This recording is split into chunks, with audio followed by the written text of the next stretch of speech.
Hey, Futurist Jim Carroll from the virtual broadcast studio.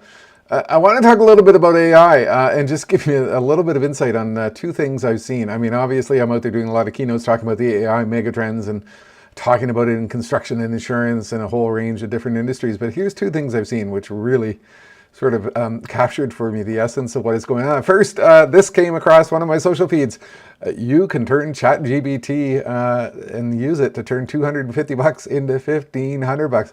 I want some of that. I mean, who doesn't want the instant riches that come with this? But here's the second thing that I've seen, and I want to put this in perspective. This is a slide I used in Houston last week when I was talking with 60 CEOs about the future of AI and the impact on business and how we need to think about it. And I think you want to read this. This is from Bloomberg last May. International Business Machine CEO said the company expects to pause hiring for roles it thinks could be replaced by AI in the coming years. And when this news went out in May, I swear virtually every single CEO on the planet was going, I want some of that too. How do I fire people? How do I use AI to replace all the people I've got on staff? And I think these two things are sort of indicative of what is happening with AI today. Look, I always guide my understanding of the future with what I call the Gartner hype cycle. And I'm going to walk you through it first. But I think that clearly we are at the peak of inflated expectations with what is happening right now. When you see something that says, ChatGPT, you're going to be able to turn it into $1,500. I mean, that's absolutely crazy stuff. So I think we are here. We are at the peak of inflated expectations. We're seeing the scams, we're seeing the hype, we're seeing the absolute craziness, stuff like this. I mean, it makes absolutely no sense. And when you have a CEO saying, we expect to be able to replace all of our human hiring with AI, that's also equally as ridiculous. I've said to the CEOs last week, that's probably the worst thing that has happened to AI. Here's what you need to be thinking about. The Gartner hype cycle, I mean, it's been around for years. They put it out to explain that, look, every single new technology that comes to our world, it goes through this cycle. We get the trigger, it appears. Everybody begins to hear about it, and that's happened for all of us last September, October. We first saw ChatGPT, we first saw Stable Diffusion, we first saw Midjourney, and our minds exploded and we went, whoa, there's something big going on here. But what happens next is we hit the peak of inflated expectations, and that's when everybody gets tremendously excited about the technology. They begin to see all kinds of potential. And clearly, we all went to that phase really, really fast. But what I'm witnessing now is folks are realizing, look, this is complicated stuff. It's going to take some time to make it work. It's going to take some time to figure it out. It's going to take some time to understand the implications. It's going to take some time to understand the business strategies. And this is what I was talking about with 60 CEOs in Houston last week. So what happens is we begin to enter the trough of disillusionment. But as we figure it out, we eventually hit what we call the slope of enlightenment. And that is where we really begin to realize, look, there's something powerful here. There is something that can really help to fulfill important business strategies. And so eventually we hit what we call the plateau of productivity. Look, every single technology since the invention of the computer has gone through this curve. Electronic commerce, the trigger, 1997, the concept of selling online. The peak of inflated expectations, 1999, 2000 with dot-com companies. The dot-com collapse in 2001, we hit the trough of disillusionment, and eventually people figured out e-commerce could play a real role, and that was accelerated through COVID so that we hit the plateau of productivity. You can take any technology and you can put it on the curve.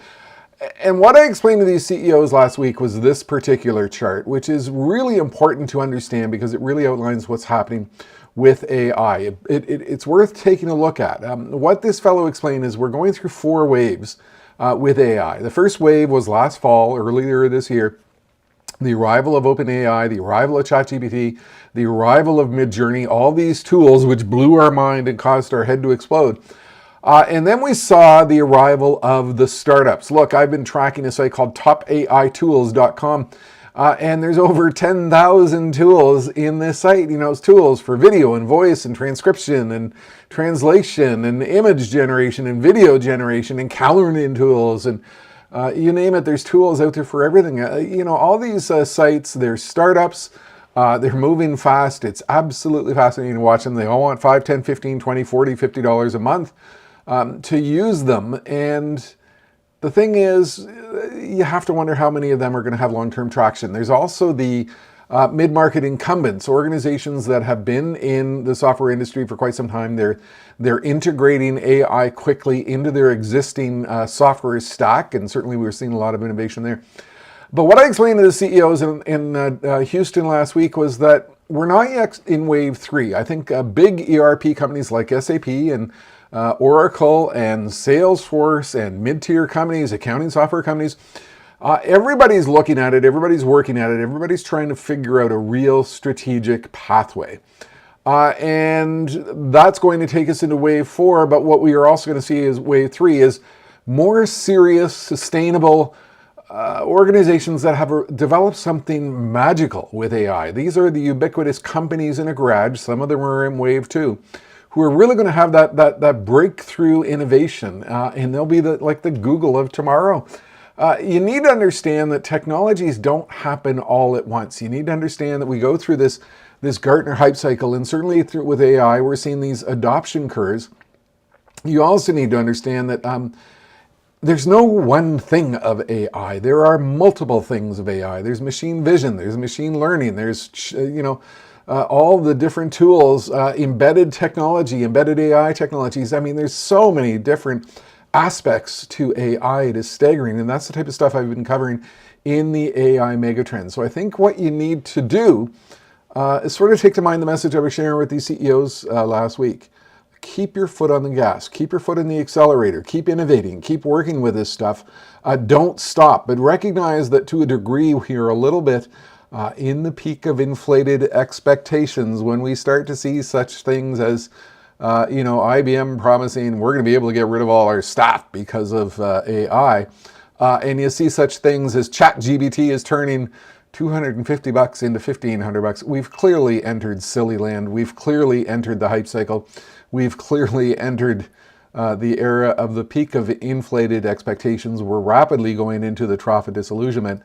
And so we've got to realize something big is happening here. We've got to keep our foot in the accelerator, but let's be a little bit realistic about what is occurring. That's what I'm advising my clients, and that's what I'm carrying onto the stage in the keynotes I'm doing, along with a real good overview of the AI megatrends and how this is going to completely transform industries through the next 2, 5, 10, 15, 20 years. That's it for now. Futurist Jim Carroll with a short little look at what's really going on with artificial intelligence. Meet Jim Carroll, a global futurist advising leading global organizations on the trends that matter. Many of the world's most prestigious organizations have invited him to share his insight with their leadership teams. An expert on innovation, recognized for his unique approach to accelerating new ideas. A creativity champion, even Disney booked him for his insight into creativity. He has a reputation for customized insight. No two presentations are ever the same. With vast industry experience, he will help you understand the deep issues affecting your future. He's a virtual virtuoso for those organizations that are focused on fast knowledge delivery. And he has a sustained in-person, on-stage track record, having appeared at numerous significant global events. His global recognition means that he is represented and booked by many of the leading speakers' bureaus worldwide. He has a powerful stage presence, and he has a client-centric focus.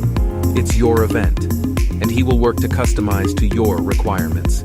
He covers a vast range of disruptive topics, keeping his research engine tuned to today's most important trends. Learn more. Visit his site at jimcarroll.com. Contact him today. Accelerate your future. Do it now.